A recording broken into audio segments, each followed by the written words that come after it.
Welcome to Behind the Numbers, episode 2. Going through the NFL weekly recap of week 2. Lots to talk about, mostly bad with all the injuries, but we definitely have a packed full show for you today. And we're going to bring Ty on and have another round of Ty versus Ty and see what we can come up with. That's right, man. Excited to be here. I watched about 10 hours of football yesterday just so I could hang with you in this conversation today. No, that's you hang pretty easily. It's fun. There's a lot to talk about though. It's you're probably going to catch me on a couple today. Well, let's talk about. I want to lead off this real quick with the Thursday night game, just because when I was watching it quite a bit because I wanted to see what Burrow would do. Yeah. And when I went back and I was watching the background. And then I saw he had 61 pass attempts. Like, what did you think when you saw 61 on that stat line?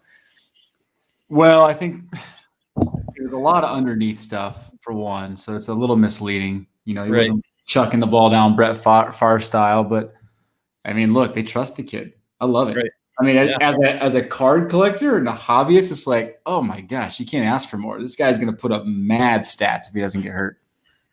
100%. I wasn't surprised by 61, just the game flow. Like Baker played much better. The Browns, they got Chubb going. They really just kind of controlled the game for a while. And then Bengals are just kind of playing catch up.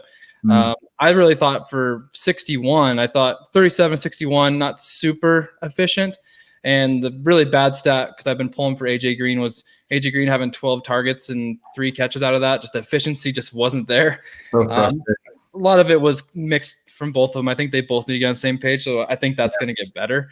But overall, like I just like Burrow's just demeanor. Just watching him play, man, he's a fighter, and that kind of stuff matters when you're watching the quarterbacks. He just kept coming, taking hits in the chest. Like they're going to get an O-line to protect him better. That's the big concern long term for him. But overall, I was impressed. I really was, and especially seeing how that Chargers defense played Mahomes this week. Very, very impressed overall.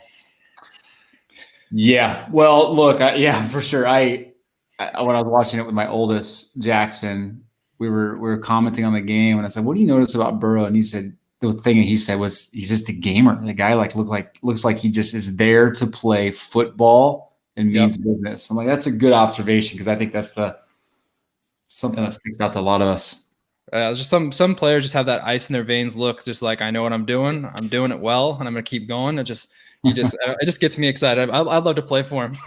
Yeah, for sure. Well, I'm pretty disappointed in AJ Green as well. Yeah, right. It's not been a great start, but I'm still hopeful. It's early. I still think he can make some moves, but we'll see. Yeah.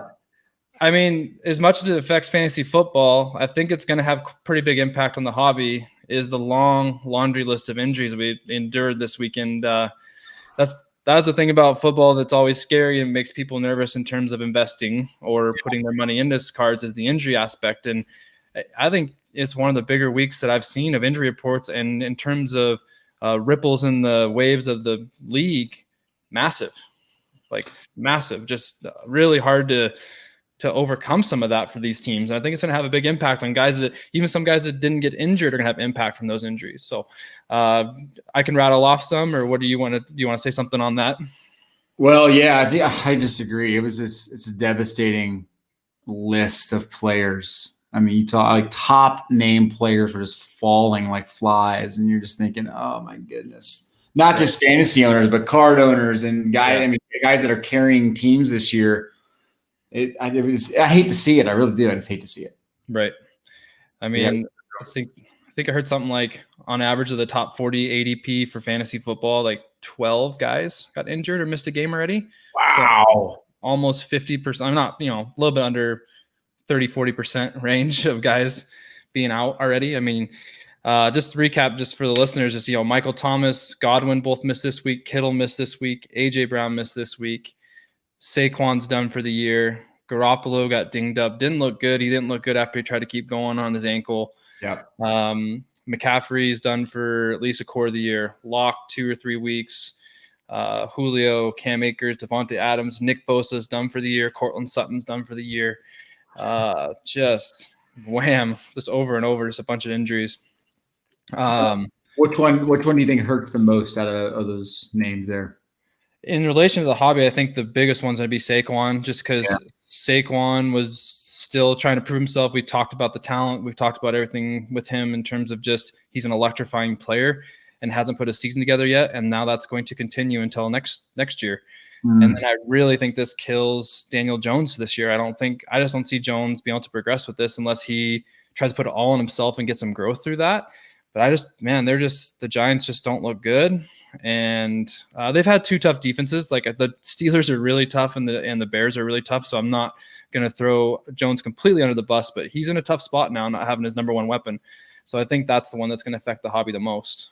Are you saying you don't believe in Deion Lewis? Is that what I'm hearing? Yeah, I like Deion Lewis. I think he's a great player, but not Saquon great. So yeah. I don't think Jones is going to throw him very many dump offs for 80 yards. So for sure. Would you rather take Daniel Jones and Deion Lewis or the entire New York Jets offense right now? Holy moly, that's tough. I'm just gonna ship all of New York away, just the whole stadium. Just ship away. Oh man, that Jets. Yeah, I mean that Jets game that's one of the games I watched the most. That was hard to watch. That just their offense was just atrocious. But yeah, it's funny because I think everybody has Gary V's feed on their Twitter because everyone in the hobby pays attention to what he's saying now.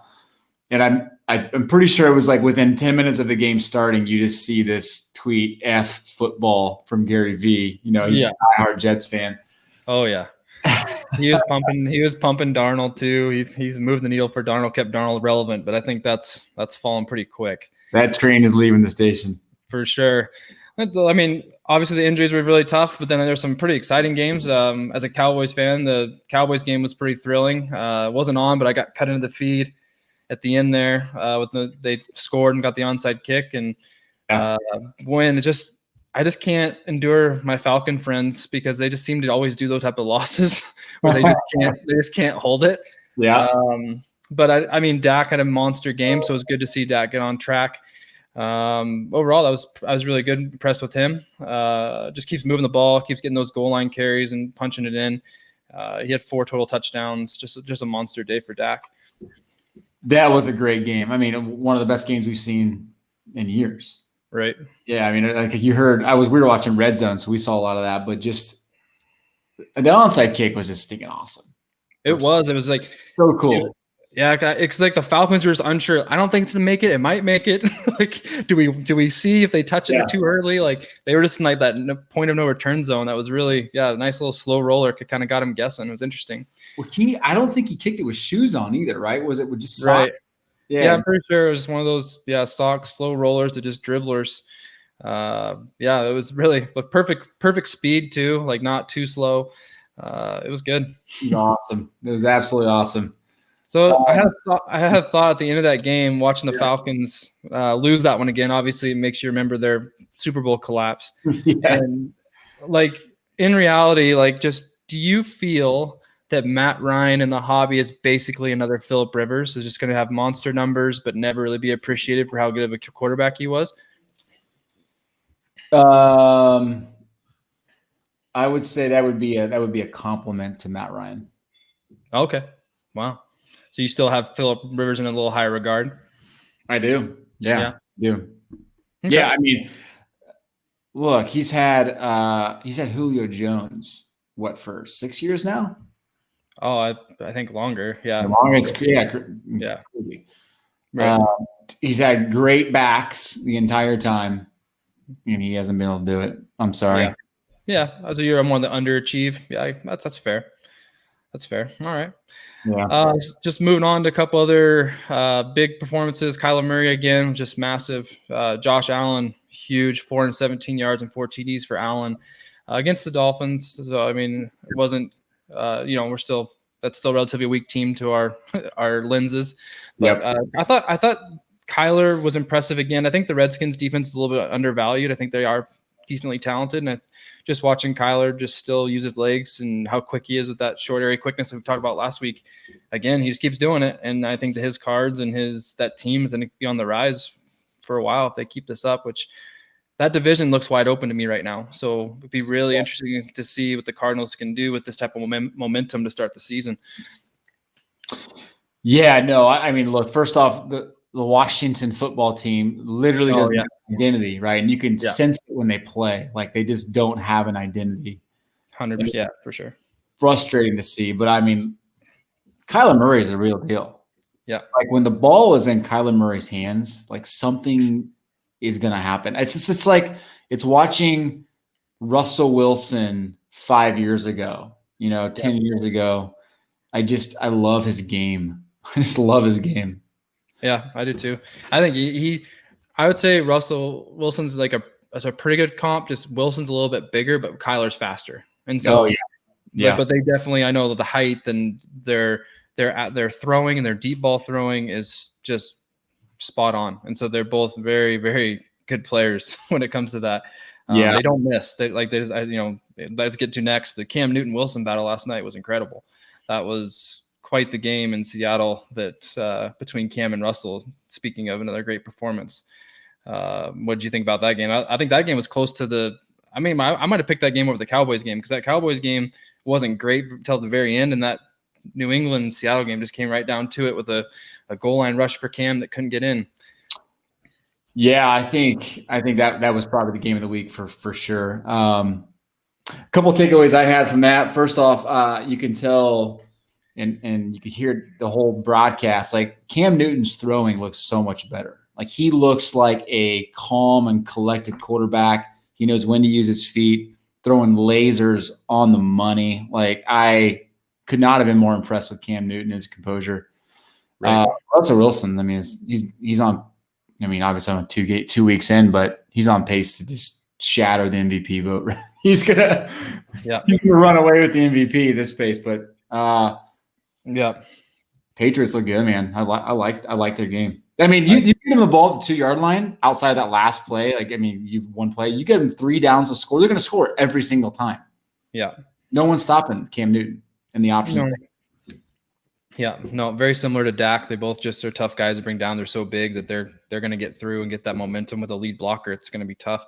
I was just really impressed with Cam and how he kept battling because it just seemed like the Seahawks were getting ready to run away. Like Russell just throwing dimes for touchdown, and the Pats just kept coming back. And seeing I was really impressed and wanted to see Cam throw better because I thought the Miami he was a little bit rusty. I didn't think he was as efficient. Like he was 15 and 19, I think, or something. So his accuracy was there, but his depth and he wasn't hitting the good throws. But Edelman got over 100 yards and they really got a good rhythm going with the passing game, which can complement them in the other half. So overall that kind of vision of Cam growing this year in terms of hobby love, in terms of just football love again. It seems like he's coming back up, seeing a lot of good things that teams can be very competitive this year, which I think can give him a good needle move for sure. For sure. Well, the other thing is the receiver, like you mentioned, Edelman, 8 for 179, but N'Keal Harry looks pretty good. Yeah. I'm pretty bullish on the receiving core, but the running back, Sony Michel and that whole crew, like, my gosh, they were non-existent. And I kind of get it, right? You got a quarterback that can kind of do it all by himself anyway. Yeah. But all the people that drafted Sony Michel. That has been surprising because it does seem like in the past the Patriots have utilized their backs to their strengths at least and got something out of them. But like right now, they're not anything from Burkhead.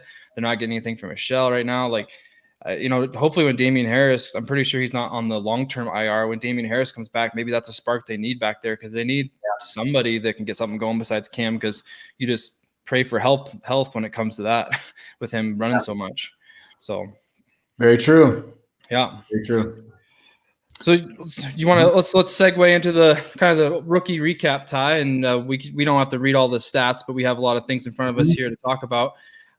Just maybe we just go back and forth about guys that stood out. I'll just take the Oregon guy since that's where I'm from, and I root for Herbert. But Tyrod Taylor had a chest injury, so he was held out. So kind of got the surprise start, and he overall impressed. Took Kansas City to the brink of overtime. I'd say watching the game, I pretty much watched that whole game, and I felt that he had one rookie mistake, that pick in the red zone that he didn't need to throw. He could have got a first down if he just ran it. But other than that, I thought he was really efficient. I thought he was strong with the ball. Like he ran well when he needed to. I've always known he has arm strength. He throws lasers when he throws them. It's just a matter of his rhythm and being making the right reads. And he was attacking the middle of the field way better than I thought he would in his first game. And so overall, I was impressed. What do you think, Ty? Big time fan of Justin Herbert. Like I could not have been more impressed with that guy. I obviously watched the whole game here being Kansas City, but I mean, look, I thought he looked better than Joe Burrow. Like I really did. I thought he brings a lot more to the table because of his ability to run and the reads he was making. He had that one touchdown pass where he stepped back. Yeah. He kind of faded, step left, step right, and then just slung it to the back left corner of the end zone. It's like, right. What the heck? Even who had that game? Romo, yeah. Like, yeah. My gosh, that's a throw. Like that is a difficult throw. Right. And he put it on the money. Yeah, he talked about how he kind of shoulder faked the safety just enough so he can get that outside shoulder on the left. It was very impressive. I'm not trying to be a homer, but I was overall impressed. I thought he'd be a work in progress for this year, and coming out and performing early made their coach look kind of foolish to say that Tyrod's still the starter no matter what, which I don't know why. Those comments were ridiculous. The whole there's a reason why he was the backup. It's like, come on, why would you say something like that? No kidding, especially after taking the Super Bowl champions to overtime. I don't know, man. There's a reason why yesterday Justin Herbert was basically selling at the same level as Joe Burrow. And I think we're going to show it here in a minute, but he was. I mean, people were on fire for Justin Herbert yesterday in the Cardinals. Right. Let's just stay at that same game. And, Clyde Edwards-Helaire took a little bit of a step back, 10 for 38. He had 6 catches, so that was good. He got involved in the receiving game, which he didn't have any catches in the first week. I think it's kind of a combination. I just think the Chargers up front just dominated KC's O-line that whole game. Yeah. And I just don't think they get anything going. So don't really put it on him, but maybe, what do you think, temper a little bit, or just matchup issues? What do you think there? Yeah, I mean, look, you're a rookie running back, and you got every defense in the National Football League scheming against that offense. Like he's going to run into some games like this, right? Like if you look at it, step away from the hobby and look at it just from the Chiefs' perspective, that was a good win. Like that was a game that it probably didn't deserve to win, but they made the right adjustments by putting Tyreek Hill in the slot, and kind of throwing off that middle to win the game. And sometimes where Clyde Edwards-Helaire is going to have those games where he's just not going to be that relevant. So, especially when Mahomes is cooking really well, like he started to do really well.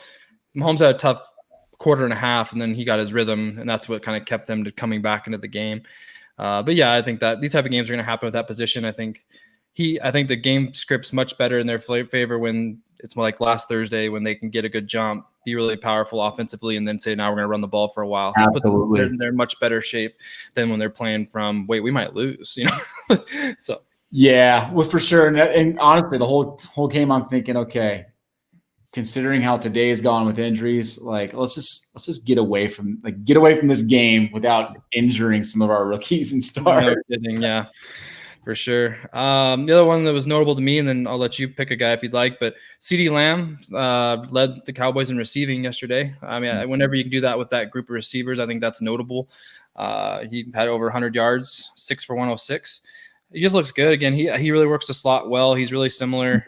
He's really similar to Godwin's kind of role in Tampa Bay, a really big receiver in the slot that can just take care of advantages they have against safeties and slot corners. And he did. I think he was really productive, and I'm just really liking his explosiveness out of the slot right now, but really good game for him. Huge fan of CeeDee Lamb. It was kind of cool, right? All day you're seeing the fantasy stats pop up below and seeing CeeDee Lamb in the top, 6 or 7 receivers for the day. It's always good to see rookies down there. Yeah. There was some great rookie performances again. Like I think the one that stuck out to me was probably Jonathan Taylor. Because you knew like they were going to be scheming to stop Jonathan Taylor. He was the focal point. I think he ran for 26 and 100, something along those lines. I mean, he just had a solid game. And I think anyone doubting if he can be a workhorse and he's going to be the number 1 back, well, I think your answer now. Right. And I mean, against the Vikings, who've had a tough start, I don't even want to read Cousins' line. It's one of the worst lines I've seen in football in a while. But oh, no. Cousins, oh my gosh, he was like 11 for 25, I think he had 3 picks. Like, it was not good for Kirk Cousins. But the Vikings are kind of a mess right now to start the season, but their defense is still good with my point. And Jonathan Taylor against that D-line and their front 7 is still pretty good. So even though like 26 for 101, it's not like groundbreaking, but efficient, a touchdown. Obviously, he's the workhorse going forward, and I can expect him to be he's probably in line for a 1,000-yard season if he can stay healthy.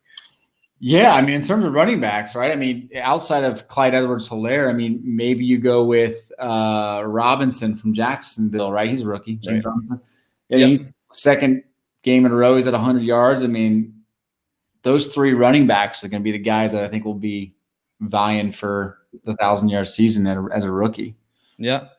And I keep forgetting to write Robinson down just because like we know he doesn't have a card. So I go to like think about Robinson. It's like, well, what are we gonna do? Because we don't even have anything that we can get in on with him. So yeah, he's kind of like the Kendrick Nunn of football right now, right? He's gonna be the guy that slips into Prism or to the Optic. And it's gonna be worth a lot more than it's gonna be a nice little bonus for later releases when they slip them in. Yeah. Yeah. The other one I did want to mention just because I think that it's going to be tough now with Locke being hurt, but gosh, when Judy gets the ball, gosh, he's quick. He's just that guy. It seems like he's on a different pace than everybody else when he has the ball in his hands. Just watching him catch that, you probably saw it, but he caught like a 16-yard dig or so, and like he just caught it, and he just instantly top speed coming across the field out of bounds. He's just like he's special. I think he's going to have some pretty big numbers once they get like healthy and things figured out up there. Absolutely. Jerry Jeudy. We talked about it last week. His footwork is impeccable. Like when they show it and they sit there and focus on his footwork and his ability to get open. I mean, cornerbacks stand no chance. And the advantage they had with Drew Lock is that Drew Lock throws lasers and he can take advantage of the quick moves. We'll see if they can figure it away without Drew Lock. But obviously he did well, right? He had a good game. Yeah. For sure. I love it, man. I mean, we could talk all day about how great the receiving class is for this rookies. I mean, there's some great long-term potential players here. Yeah, even the guys we haven't mentioned like Jefferson and Chenault and Rager still got some good work. Nothing over the top, but about 50 yards each. And then Brandon Ayuk, is it Ayuk? Is that what you said?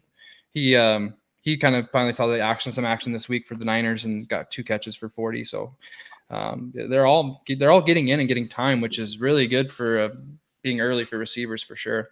Yeah, well, I mean, and Jalen Reagor, is it Reagor or Rager? I don't know what they go by. It's the same thing as week 1 where he went off relatively early and didn't see a lot of action in the last quarter. And it was kind of frustrating. I'm thinking he's gonna have a pretty good game here, and he ends up with 4 and 41. But we'll get to the little bit more of the Eagles here in a bit. The last 2 rookies I was gonna talk about was Antonio Gibson found the end zone, the kind of rookie running back I kind of like as a sleeper guy that's gonna get a lot of touches in that offense. So that was good. And then Chase Young, another sack, so he's up to 2.5 sacks. I don't know if you looked at the numbers I sent you closely, but did you want to make a guessing game on Chase Young, or did you already see it? No, I did not see it actually. All right, so why don't you just tell me? You just see how close you can get. What do you think his mosaic silver for Chase Young is going for right now? Oh gosh, a silver. I'm gonna guess 60. Good, yeah, 52. Wow. 52 for him. And when like in relation to other guys, he's right around like Judy area. Judy's around 60. So put it up real quick. Let me show. For sure. I was just surprised to see him that high that early. I mean, he'd have a good first game and now another sack, but it's pretty good for defensive players, similar to Bosa last year, carrying some value. So it'll be interesting to see if he can keep carrying that value if the Redskins keep losing because the Niners were winning. But yeah, pretty good little start for him. I'd say so. Yeah, week 2 numbered. Let's get that open here. I'll flash it up for everybody. Yeah. Week 2 rookie. By the way, great job on this. Kind of last minute. Yeah, for sure. And these were just quick polls from just the latest sales. So we got a little bit of Herbert like kind of hitting high right now with his performance. He kind of spiked a bit, but like overall, what stands out to me is Tua's mosaic base versus his silver. And then his, like, that's probably just a sales discrepancy, but I thought that was kind of interesting. He's at 40 for his base and then 400 for his silver. And then Herbert's not quite there yet. But that probably is going to jump after the performance. Any of those numbers there stand out to you, Ty?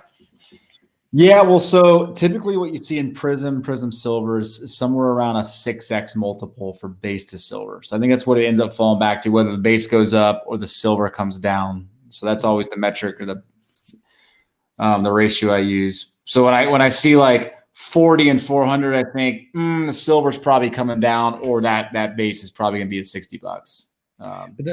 But then like, it's weird. That's a sound, like, your multiplier makes total sense. But then like, you look at Tua's Donruss, it's right underneath Burrow's right now. Like, Burrow's dropped a lot since last time we talked, but his Donruss is still going for 23. So people are still figuring out their values clearly, but they're not. they're not. Yeah, there's not a lot of mosaic out in the market yet because retail hasn't hit. So I think, once you get more supply out there, that'll figure itself out. But yeah, this is, so for those that can't actually watch this and are listening on the podcast, it's mosaic base for Burrow is 75. The Herbert base is 70, which is crazy. Yeah. Crazy. Off that one performance that was sold today. It was quick. I'm a little surprised to see the gap between the top RBs and the top receivers. With Clyde being 122, Taylor being 112, and then nobody else, like, of the running backs even touching, or the receivers touching 80. I just think that Lamb and Judy might be a little bit more long-term players that are going to have potentially better careers. I just think that gap's pretty wide for me. I think that's something I'd be definitely interested in if I wanted to buy some people, especially being a Cowboys fan. I'm looking at Lamb. Yeah, I mean, if looking at the list now, right, you're seeing Judy $60 for silver. Like, that to me is a buy for sure. Yeah. I mean, even CD Lamb at 70 being in Dallas. Like, those guys put together 2 or 3 more games as their $100, $120 cards overnight. I mean, $10 Judy mosaic base, like, give me that all day long. Yeah. Right. And but like, seeing where Taylor's at, to me, and seeing where Clyde Edwards-Helaire is I do think that Dobbins can get there. Now, Dobbins' workload got cut back this week. He only had like 3 touches, but he had 2 carries for 48 yards. I just think Dobbins is in an offense where he can just put up numbers. And I do think that his can definitely have some room for growth off 53. I think 53 is a great price there. Yeah, it's a tough one. I mean, I know Clyde Edwards-Helaire is going to get a lot of love, but I would be very hesitant to buy right now. Yeah, they're high. Yeah, I mean, they're high, and I mean, it's going to be there's only one football to go around, right? And you're going to hope Clyde Edwards-Helaire puts together some big. You're going to hope he catches a couple, 70-yard passes. Right. Stats. Yeah. But yeah, no, this is intriguing. The Donruss base is intriguing to me. I mean, Justin Herbert is the highest base, the rated rookie base right now, $30. Burrow's at 27. Yeah, and then man, I mean, they'd all just kind of definitely tabled off since last time we chatted. I think that what's gonna be interesting now is to see when those first graded starts coming through and we start seeing what those bump up to. I think that's what I'm most interested to see. Kind of seeing where that base is kind of stabilizing, and still, I mean, in reality, like $27 raw for a base card for Burrow. It's still pretty good for a raw paper card, even with the Donruss relatively, coming down a little bit from the release. Yeah, it's tough, right? Because you're not going to see a lot of graded hit the market. It's first off too expensive for 5 and 10 day right now, which are not even 5 and 10 day. It's like 20 and 40 day for those 2. Yeah, right. It's expensive, and you don't see a lot of rated rookie base Donruss bought and sold at a graded level. So I don't know if it's worth the cost. So you might not see but 5 or 6 graded cards. I mean, I guess we'll see here in another month. But if it's me and I'm thinking, okay, I have 10 Burrow base, like, I'm selling the Burrow base for $27 each right now. I'm not grading them and hoping I can get 75. Yeah, just the wait's too long. Yeah. I mean, the Prism will be out by the time you get them back, and you have Optic around the corner. You have Contenders autos. Like, this is not like Topps flagship. It's not the same in that regard. I would be grading Mosaic base and Mosaic silver if I was going to do anything. Yeah, for sure. That makes sense. And then but I do think there's some value that you can have in those Donruss colors, like those Presley proofs or the numbered. I really like the checkerboard cards. I've kind of getting more looks of those. Saw a Herbert checkerboard auto go there, like in a room for like 150, 160. Is that the rookies one? The rookie insert? Yeah, those are cool. Yeah, I mean, it's a sticker auto, but it's still a really cool car. It looks good with that Charger colors too. But anyway, so yeah, I don't know. What do you think on the color cards for Donruss? Think those have any grading potential, or is this Donruss just kind of is it a raw product in your mind? I don't. It's kind of uncharted territory a little bit, right? We know the pop reports, right? We know the pop reports for Prism Silvers for these guys and Prism Base. Like, it's so low. I mean, it's exponentially lower for Donruss Base. So you're taking a leap if you go out and you want to grade 20 base Burrow. Right. Because you do the simple math, right? You got to go 27. You're probably in at 30 additional per card with grading and a 5-day. No, it's a 10-day. Oh my goodness. Yeah. Which gets you back at the end of December and you're $60 all in on that card. Right. And so you got to sell it for 70 to even make what you've got. So in other words, you got to sell it for 80, 90, $100. And I just don't know if people are going to pay that for a Donruss rated rookie. Okay.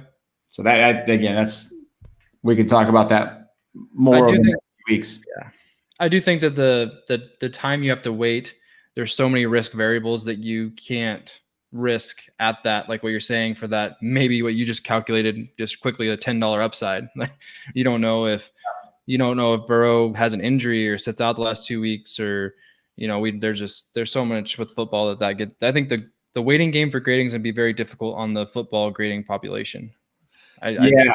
For sure. If you're asking like where is the play with Donruss football in terms of grading, I mean, I think there's a pretty good opportunity because from what I've seen from some of the inserts, like the downtown insert, for instance, there's a lot of condition issues. And if you can find a couple that you can get for good prices and are good condition and you grade those, like those will command a premium, I think. And it'll be worth the $200 to $300, upside for getting a 9.5 or a gym mint.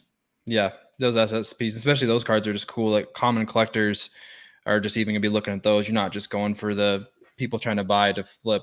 They're just cool cards. They're gonna have more than just the normal population. I would say they're just flipping when it comes to trying to make money on our quarterbacks. Yeah, I have some Donruss here in front of me. These Donruss white hot rookies are cool too. I mean, you've probably seen some of them. These are awesome, man. Oh man, that is cool.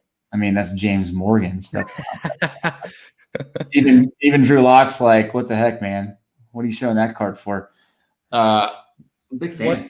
What are those in terms of like compared to the SSP like run? Like are those like a case hit or? No. You're probably. I mean, I only have a blaster case to compare it to, but those are much more common, right? You'll go search downtown versus white hot rookie, and you'll see 5 on the market versus 150 on the market. Oh, okay, I got you. So there's a real cool common insert. Nice. Yeah, I sold a couple Herberts I pulled for 25 each, and a Burrow for 30. Those are basically rated rookie price.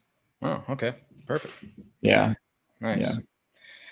All right. Let's. Any other comments, Ty, on the? I mean, how I want to talk about Donruss and how Mosaic's kind of just doing right now in general. It seems like, from my perspective, Mosaic, I don't want to say drying up, but it just seems like it's harder to find breaks on it. It's harder to find it. It's already starting to get difficult for people to have it. It seems like everything that's been had has kind of been opened, and otherwise, I'm just not seeing as much movement with it. But it's still commanding a great value. And then Donruss has, I don't want to say flatline, but it's definitely dropped down to where we thought it would. But yeah, what are your thoughts on the Mosaic and Donruss as we're still waiting for other releases to come? I think Mosaic's a great release. We've talked about it in Discord. I think we're going to look back at the end of this football season and we're going to regret not buying more of Mosaic. Yeah. I think it's substantially underproduced, and I think the cards are just awesome. And you can't underestimate the importance of like a lot of these cards are coming damaged. Like there's some serious quality control issues with Mosaic. It's just going to make the gym and gym mints. It's frustrating, but it's going to make the gym mints that much more valuable. Right. It's the reason why like an 18-19 optic basketball was really it was a fun rip. There's a lot of centering issues on certain cards, and so you couldn't, when you got a gym mid of a guy, you got a Trae Young rated rookie, it became that much more valuable because it's so hard to get. Right. I love that. I think I'd rather every card not be printed perfectly. Yeah, I get that game. I guess just from a collector's perspective, a person who's had some nice hits, and when you get a nice hit and then you're like, you don't clear the second hurdle, you're like, man, like, you get that nice auto or that nice orange or whatever, and it's, it's off center, there's a chip on the back. You're just like, I just can't win. Yeah, that's true. That is frustrating. You're right. Speaking of which, and I should have probably had this for us, but have you heard anything on the retail release for Mosaic? Like when that's actually hitting the retail? That's delayed, right? That's not out yet. No, it comes out next week. So you'll see it in the stores. I want to say it officially releases on the 30th. Okay. Maybe the 28th, maybe the Monday. That's when they're like the official release date is. With you're going to see that with Prism this year. You'll obviously see it with Mosaic. You'll probably see it with Contenders. Might not be that way, but you're going to see retail release 2 weeks after Hobby for the most part. Okay. Have you heard any reason why they started doing that? That's relatively new, isn't it? They've done it for a few years. Yeah. Okay. A lot of times you'll see retail trickle out anyway because that's the world we live in, right? Stores get them first, and all of a sudden you think it's all out in retail, but in reality it's just a couple stores. Right. With all the retail issues happening right now, I think they're going to be towing the company line and getting them out on, when they're supposed to be out. Okay. Well, I mean, it's going to be nearly. I think there was a comment earlier about how if I could read it, it's funny. It's from one of the Discord folks was saying it. It's going to look like Terminator 2. Came through in the aisles after Mosaic hits retail and after Prism hits retail. That's so true, man. It's gonna be really hard to get. Basketball's hard to get. Wait till football hits. Oh man, yeah, I can't even think about it. I'm not the person that can sit out in front of the Target for 7 hours on a Monday waiting for the truck.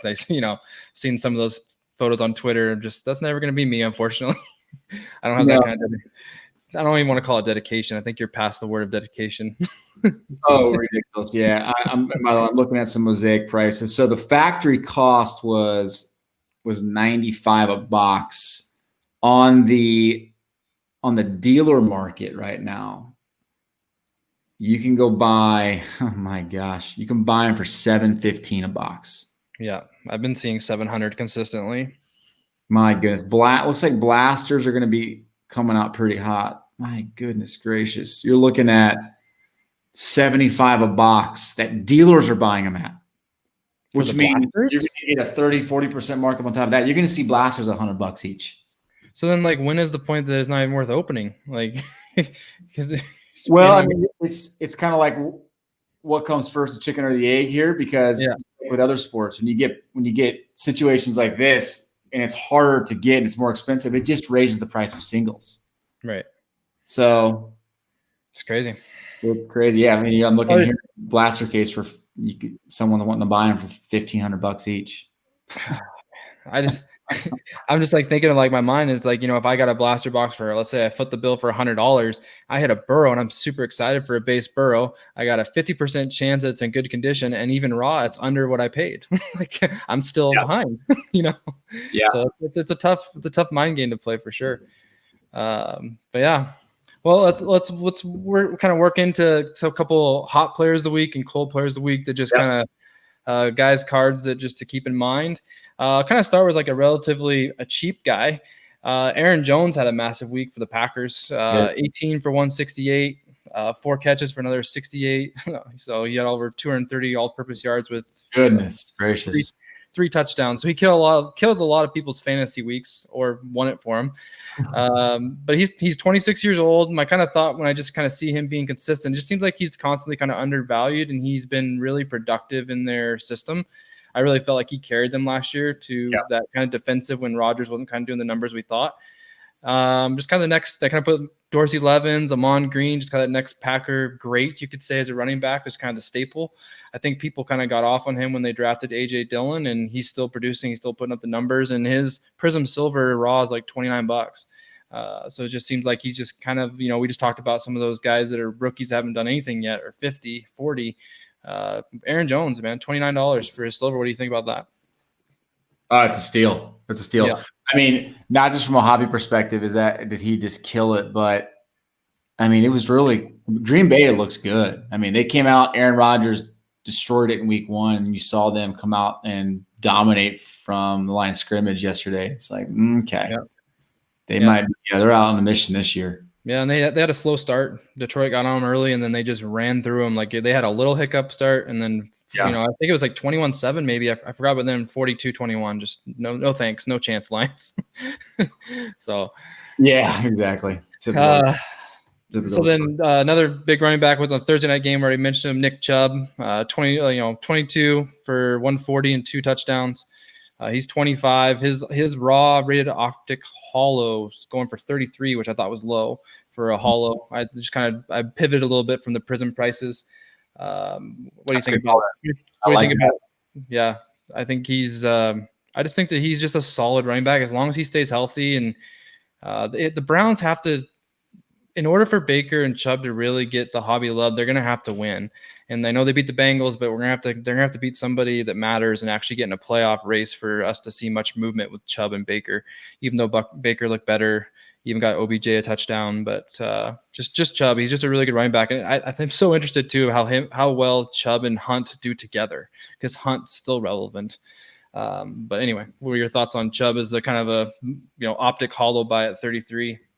I think that's a great observation. I think, they play Washington next week, right? So they'll probably put up some pretty good numbers next week too. I think actually Kareem Hunt helps Chubb's value, because I think a lot of times you get a premier running back, and then the guy that comes in to give him a breather is not so good. Yeah. And the defense takes a breath, catches up, and is like, all right, Nick Chubb's back in, let's go get him. But when you got a guy 1-2 punch, the defense can't stop. And it's better for his legs too. They don't have to give it to him 35, 30. They can say, hey, no, we're going to go over 25. We'll give Hunt 10 if we need 10, 15.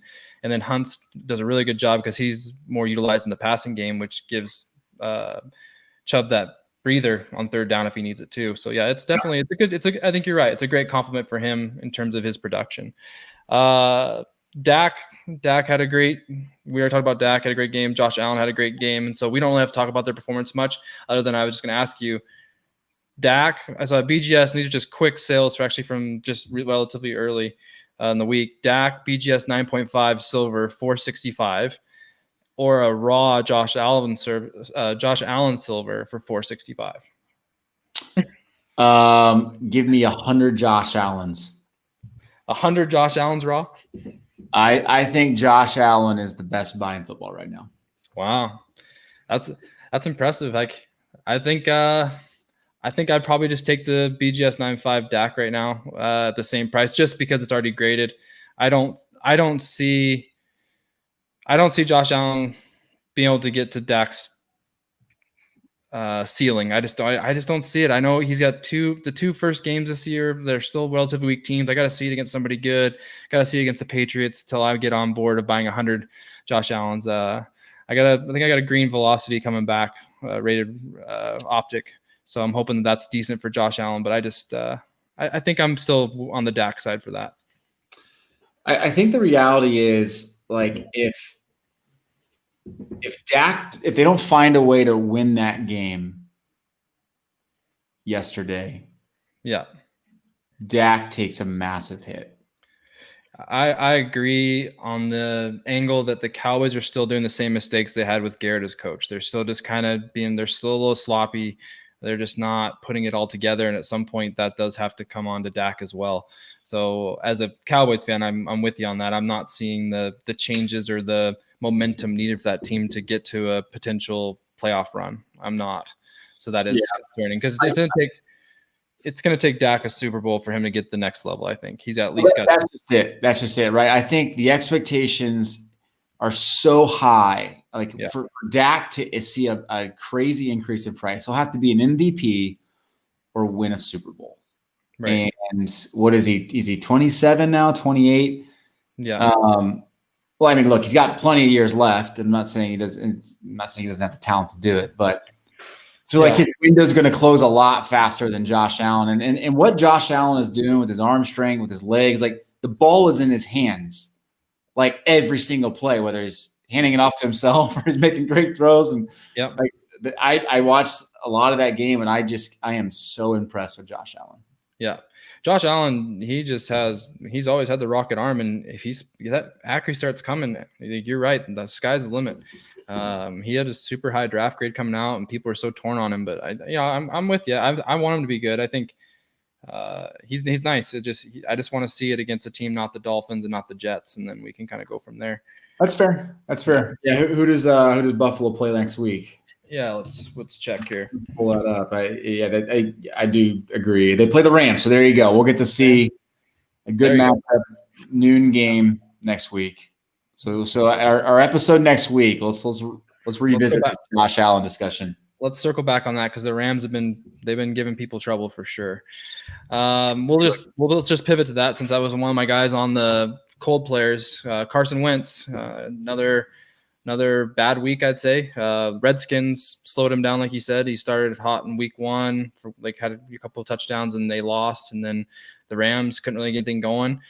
He's only was 26 of 43 for 240, 2 picks, and a rushing touchdown from 7 yards. How concerned are you with the Eagles and Wentz right now? Carson Wentz is done. Eagles are done. Let's get right here. They're done. Wentz or Darnold do you feel the worst about? It's tough, right? Because you don't know if Darnold can recover in that environment in New York. Like it might be a situation where Darnold just doesn't have the mental shape to handle New York. Yeah.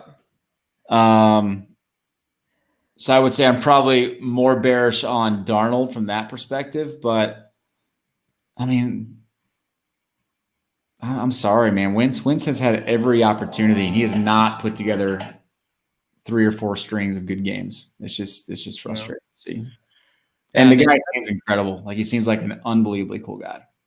Yeah.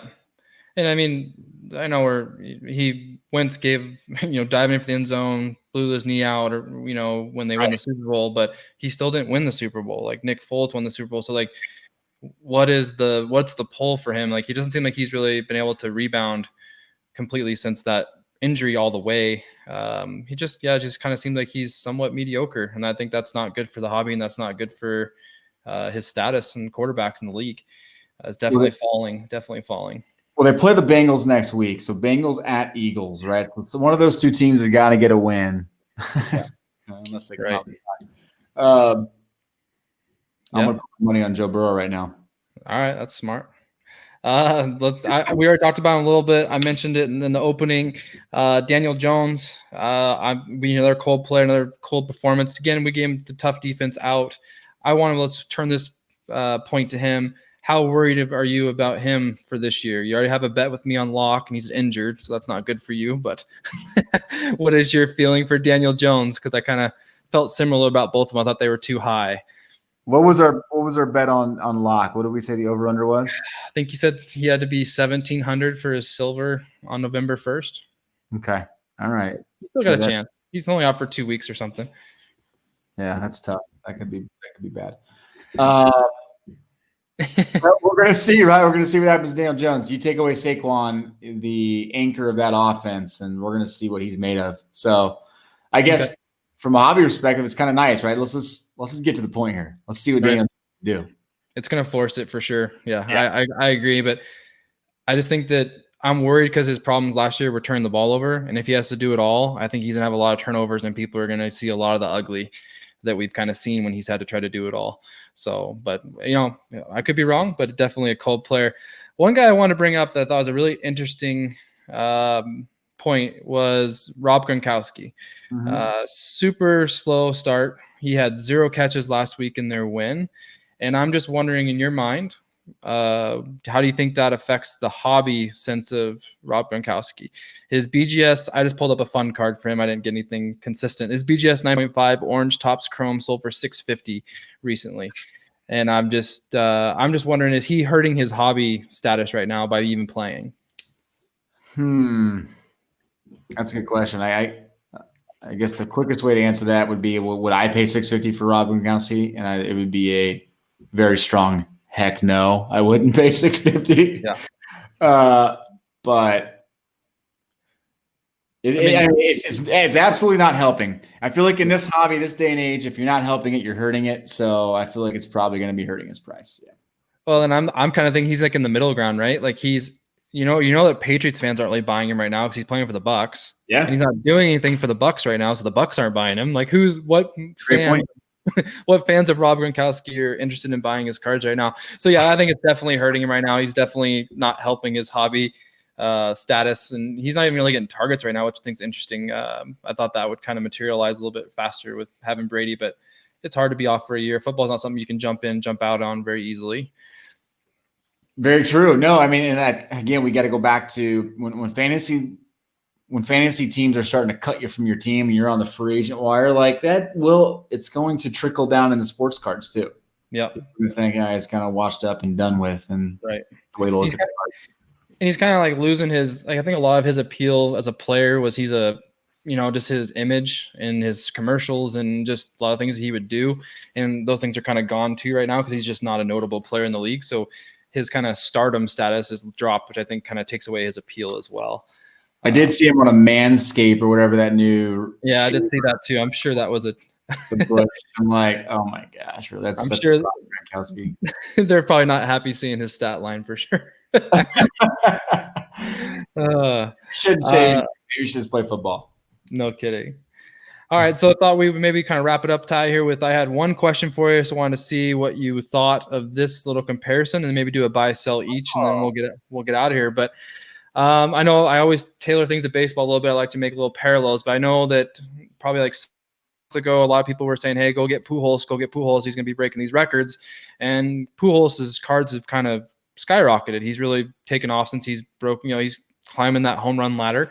What do you think about Ben Roethlisberger being a similar light to like a Pujols buy right now? Big Ben's Topps Chrome rookies hitting $1,000. He's got 2 championships. He's on a competitive team now. He's on a big market team that's one of the powerhouse teams in football. What do you think about that comparison of a Pujols Big Ben buy?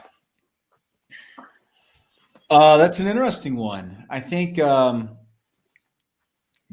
think the whole Pujols thing was very interesting because has he won 2 World Series or 1? I want to say 2. Yeah, he's won 2 World Series, right? And he's obviously shattering some records now. It's like he has been underrated. He's going to be a first ballot Hall of Famer, right? Would you say Roethlisberger's a first ballot Hall of Famer? I mean, I think he is. I think you got 2 championships.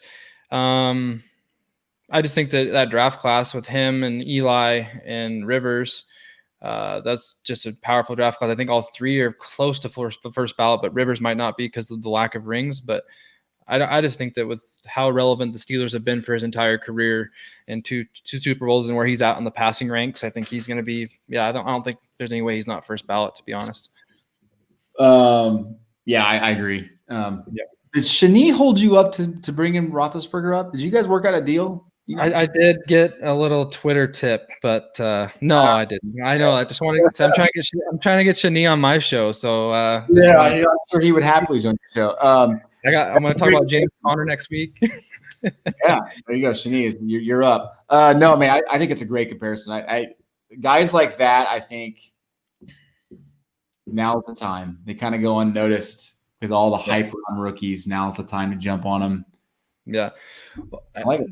Just really to wrap it up, simply his Topps Chrome PSA 10, I think I had on there, $1,000 right before the season. And so he's $1,000, and then you're talking the other, I know he's not Tom Brady, but Tom Brady is $12,000. So he's definitely better than $1,000 in my mind in comparison. So. I think I'd take Drew Lock at $1,400 over Ben Roethlisberger. I'm kidding. No, I wouldn't. I'll let you have that one. All right, let's just wrap up with a quick one guy. Like right now, it's after 2 weeks. You think you're selling for sure. One guy you're buying for sure. I'll take the easy ones as we already kind of beat it down. I'm out on Carson Wentz. I kind of was last week. I think Carson Wentz is someone that you're definitely probably could put your value somewhere else if he's not a PC guy for you for sure. I'll do my buy first. My buy this week. I already talked about Josh Allen, who I'm a big fan of. I do like the 19 Prism Gardner Minshew's right now. Oh yeah, you can get a PSA 10 for 200-ish, 220. Right. Price for a guy he's coming off a couple good games. So I'm liking the Minshew magic.